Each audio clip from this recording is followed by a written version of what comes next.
Hello, students. Hope you all are keeping safe and sound at your home. Today, we will be studying chapter number 11 of your Bloom book, Water. Water means पानी. तो आज हम पढ़ने जा रहे हैं पानी के बारे में. We will be studying what are the sources of water, what are the uses of water, how water is useful to us.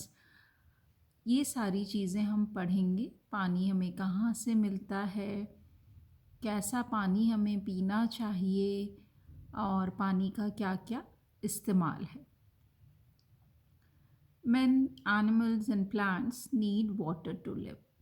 आपको सबको पता है कि किसी भी लिविंग थिंग को सरवाइव करने के लिए द वे एयर की ज़रूरत होती है, उसी तरह पानी की भी ज़रूरत होती है. बिना पानी के कोई भी लिविंग थिंग, चाहे वो मैन हो, एनिमल हो या प्लांट हो, कोई भी ज़िंदा नहीं रह सकता है.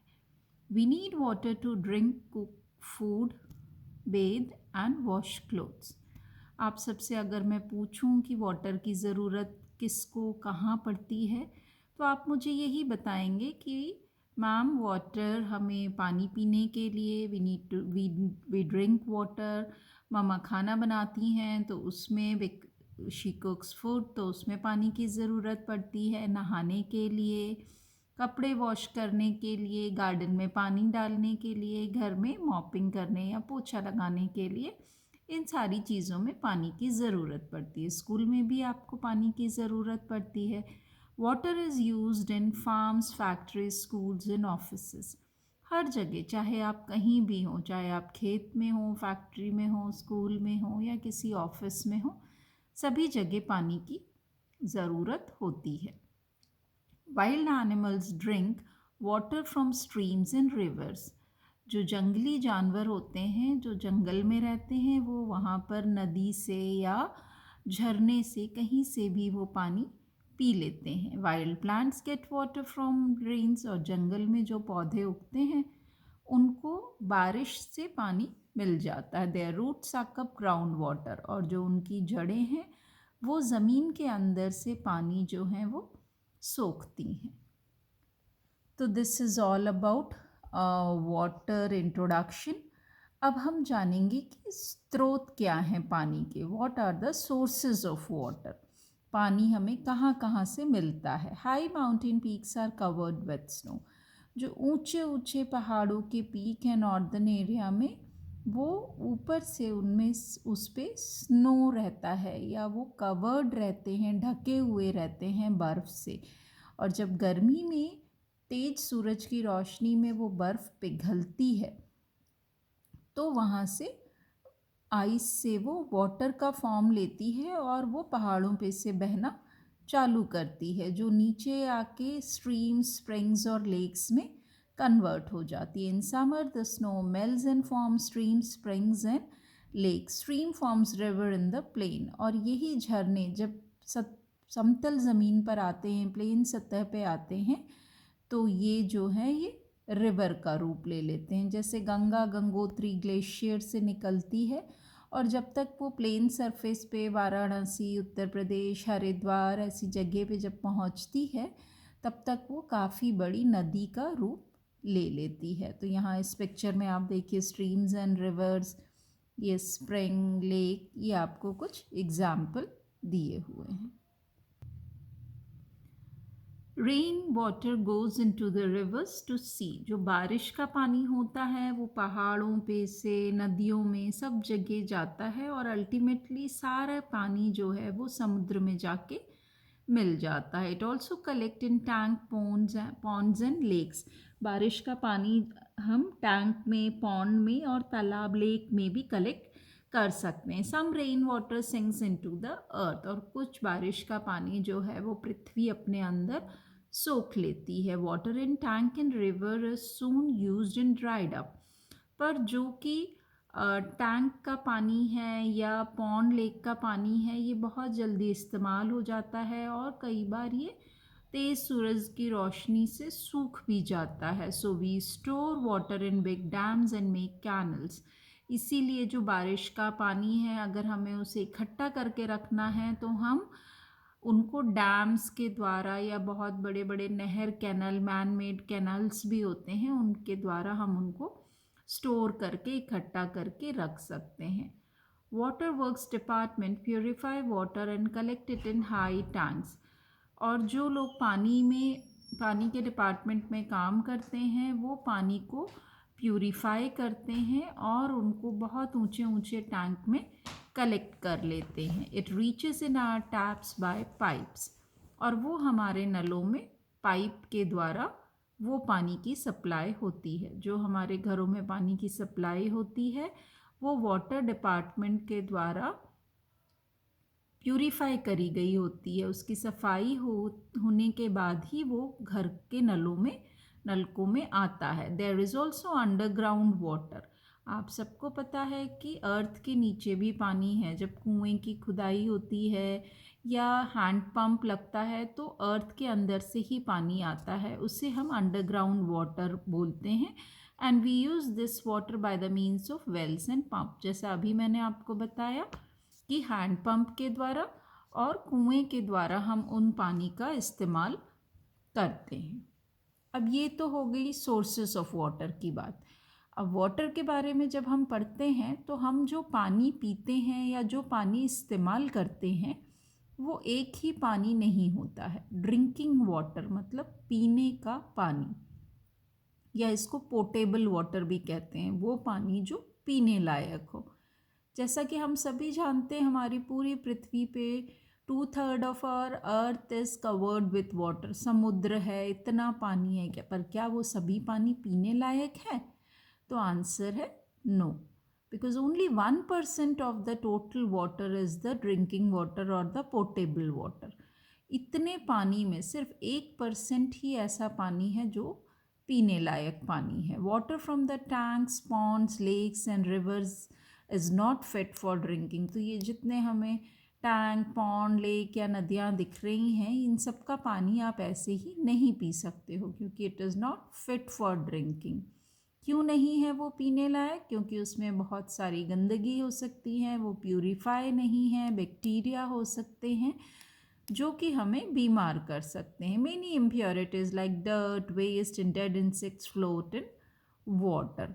The impure water contain germs. और जो पानी गंदा हो, जर्म्स होते हैं उसके अंदर। जर्म्स मतलब बीमारी पैदा करने वाले कीटाणु, उनको हम जर्म्स कहते हैं। Germs can make us ill, और ये जर्म्स हमें बीमार कर सकते हैं। We should filter, boil and then cool it before drinking. इसलिए हमें हर पानी को जो हम पी रहे हों उसको पहले फ़िल्टर करना है, उबालना है, उबालने के बाद उसको ठंडा करना है। ठंडा करने के बाद ही हमें वो पानी पीना है। Boiling of water kills the germs. और उबले हुए पानी से ही हम उन कीटाणुओं को मार सकते हैं। जब पानी 100 डिग्री सेंटीग्रेड के ऊपर बॉयल होता है तो जो उसके अंदर बैक्टीरिया है, कीटाणु हैं और जर्म्स हैं, वो सब मर जाते हैं। In cities chlorine is added to water to kill the germs before it reaches our taps. शहरों में पानी के अंदर क्लोरीन नाम का एक केमिकल मिलाया जाता है। ये क्लोरीन जो है ये बहुत सारे जर्म्स को मार देता है। तो इस तरीके से जब ये पानी हमारे नलकों में आता है हमारे घरों में, तो वो ट्रीटेड वाटर होता है, प्यूरिफाइड वाटर होता है। केमिकल से उसको ट्रीट किया हुआ होता है, क्लोरीन के द्वारा उसको ट्रीट करके उसके अंदर के कीटाणु या इम्प्योरिटीज़ को ख़त्म करने के बाद ही घरों में सप्लाई करते हैं। It is safe to drink tap water. इसीलिए जो नलकों से पानी आता है वही पानी सेफ़ है हमारे पीने के लिए। Always store drinking water in clean and covered vessel. और जब भी कभी पानी को इकट्ठा करना है, स्टोर करना है, रखना है, तो पीने के पानी को हमेशा हम साफ़ बर्तन में और ढके हुए बर्तन में ही हमें रखना चाहिए। We should always keep our taps closed when not in use. और जब भी हमारे नलकों का इस्तेमाल नहीं करना है हमें, उस समय हमें अपने नल टैप्स को क्लोज करके, बंद करके रखना चाहिए, क्योंकि अगर पानी उसमें से गिरता टपकता रहेगा तो there will be a wastage of water. Now forms of water, मतलब वाटर के कितने फॉर्म्स है हम सभी को पता है, सॉलिड, लिक्विड और गैस, ये 3 फॉर्म्स में पानी हमें मिलता है। वाटर जो है वो लिक्विड फॉर्म है, आइस जो है वो सॉलिड फॉर्म है, और वाटर वेपर, स्टीम या भाप जो है वो पानी का गैशियस फॉर्म है। तो ये 3 फॉर्म है वाटर के। आप ये अपनी डे टू डे लाइफ में तीनों फॉर्म्स वाटर के देखते हो। Water is a liquid, when water is cooled it changes into ice. आप सबको पता है वाटर लिक्विड स्टेट में है, और जब वाटर को ठंडा कर दिया जाता है बहुत, तो वो बर्फ़ बन जाता है। आइस इज़ हार्ड, और बर्फ़ जो है वो हार्ड होता है। Ice is solid. आइस का कौन सा स्टेट है फिर? Solid. When ice melts it changes into water. और बर्फ़ जब पिघलती है तो वो फिर से पानी बन जाता है। और पानी का कौन सा स्टेट है? Liquid state. When water is heated it changes into steam और वेपर। और जब पानी को गर्म किया जाता है तो गर्म पानी से भाप निकलती है। उसमें से जो भाप निकलती है वो भाप है गैशियस स्टेट ऑफ वाटर, और इस भाप निकलने के प्रोसेस को इवेपोरेशन कहते हैं। तो कोई भी पूछे आपसे व्हाट इज़ इवेपोरेशन, तो when water is heated and it changes into water vapour, this process of changing water into water vapour is called evaporation. The process of changing of water into water vapor by heating is called evaporation. Steam और vapor is a gas form of water, और ये जो भाप है ये gas form है water का। When vapor is cool it changes into water, और जब ये वेपर या भाप ठंडी होती है तो ये फिर से पानी बन जाती है। This is called condensation. These two terms are very important, evaporation and condensation. So what is condensation? When the vapor is cooled down and changes again into the water, this process of cooling down of water vapor and changing again back into water is called condensation. Thus, water has 3 different forms or states: liquid, solid and gas. ये आप picture में देख सकते हैं, ice है, this is the solid form of water. ये ठंडा पानी है। ओके, आई थॉट ये कंडेंसेशन है, बट ये वाटर का इन्होंने एग्जाम्पल दिया, ice melts into water, so it is the liquid form. But जब ये मेल्ट हो रहा है ठंडा, तो आप देखेंगे ग्लास के बाहर कुछ वाटर ड्रॉपलेट से जम जाते हैं। जो ये प्रोसेस है, इस प्रोसेस को हम कंडेंसेशन कहते हैं। और दूसरा जो ये है, इसमें वाटर ड्रॉपलेट्स आ रहे हैं बट ये हीटिंग से आ रहे हैं, तो ये इवेपोरेशन का प्रोसेस है। और जो ये वाटर ड्रॉपलेट्स हैं, जो भाप बनी है, उसको हम वेपर बोलते हैं, जो कि गैशियस फॉर्म है। Now water cycle in nature. अब नेचर में एक वाटर साइकिल चल रही होती है कि बारिश आई और वापस ज़मीन में गई या फिर पानी में गया और फिर से वो भाप बन के वापस बादल बना और फिर बारिश आई। ये साइकिल जो है ये कंटिन्यूस साइकिल है जो चलती रहती है। अब ये साइकिल कैसे चलती है? क्योंकि evaporation is a continuous process. भाप, पानी का भाप बनना जो है वो अर्थ पे कंटिन्यूस प्रोसेस है। जहाँ भी सूरज है, जब रात है उस समय नहीं तो दिन में कहीं ना कहीं सूरज होगा, किसी पार्ट ऑफ द अर्थ पे होगा, वहाँ वो वेपर बनेगा।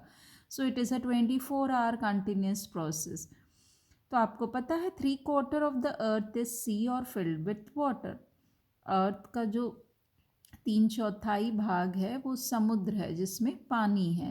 The heat of the sun changes water into water vapour. और सूरज की जो रोशनी है उससे पानी जो है वो भाप बन जाता है। This vapour rises high up and forms the clouds. ये जो वेपर है ये ऊपर जाता है ये सूरज की रोशनी से, और फिर ये बादल बना देता है। When the clouds get cooled, और जब ये क्लाउड बादल ठंडे हो जाते हैं तो वेपर जो है वो वाटर ड्रॉपलेट्स में चेंज हो जाते हैं और जिससे बारिश होती है। This rain water flows and reaches the sea through rivers, और इस तरीके से जब ये रेन वाटर बहता है और समुद्र में नदियों के द्वारा पहुंचता है, this water goes from sea to land and land to sea, और यही तरीका है जिससे पानी समुद्र से पृथ्वी पर और पृथ्वी से वापस समुद्र में पहुंचता है और फिर वापस उससे ऊपर जाकर बादल बन जाता है। It makes a water cycle, और इसी तरीके से ये साइकिल कंटिन्यूसली चलती रहती है। The water cycle is repeated year after year, और पूरे साल भर ये साइकिल इसी तरीके से चलती रहती है। इस पिक्चर में you can clearly see the whole water cycle, जो अभी हमने थ्योरी में पढ़ा लाइंस में। With this picture it can be easily explained that this is the water body, whether it is river, sea or any water bodies, pond, lake, जब sun rays पड़ती हैं तो ये इसमें से जो भी पानी है वो भाप बनकर ऊपर उठती है, और जब ये भाप बनकर ऊपर उठती है तो ये बन जाता है फिर ऊपर जाके क्लाउड। क्लाउड बनने के बाद जब ये माउंटेन से क्लाउड टकराता है या इतना ज़्यादा उसमें वाटर ड्रॉपलेट्स हो जाते हैं कि वो स्टोर नहीं कर पाता है, तो फिर वो कूल डाउन कंडेंस हो जाता है और फिर उसमें से वापस वाटर ड्रॉपलेट बारिश बन के नीचे आता है। और जब ये नीचे आता है तो दिस कूल डाउन की प्रोसेस को कंडेंसेशन कहते हैं, और जब बारिश होती है तो उसको प्रेसिपिटेशन कहते हैं। ये जो आप टिपिकल साइंटिफिक टर्म है ये आप थर्ड स्टैंडर्ड या उसके बाद में पढ़ेंगे। So this is the important cycle which you need to learn. I hope you have enjoyed this chapter. These are the few important points which we will revise with this in this chapter. So let's revise. Water is essential for life. आप सबको पता है पानी हमारे life का एक बहुत ही एसेंशियल पार्ट है. Water is used in farms, factories, schools and homes. कहाँ कहाँ पानी का इस्तेमाल होता है. Water contains dirt and germs of disease. तो ये जो ख़राब पानी है उसमें ये डिजीज़ पैदा करने वाले जर्म्स और गंदगी होती है. ड्रिंक ईदर टैप वाटर और फिल्टर्ड एंड बॉइल्ड वाटर. हमेशा नल का पानी या फिल्टर्ड या बॉइल्ड वाटर ही पिएं. वाटर के 3 डिफरेंट स्टेट्स और फॉर्म्स होते हैं, solid, liquid and gas. 3/4 of the earth is covered with water, and the journey of water from the sea to land and land to sea through clouds and rivers is called water cycle. So if somebody asks you what is water cycle, you have to give the answer that the journey of water from the sea to land and land to sea through clouds and rivers is called water cycle. And water cycle includes evaporation and condensation. I hope you have enjoyed learning this chapter. Please read the chapter and watch this video for better understanding. Thank you.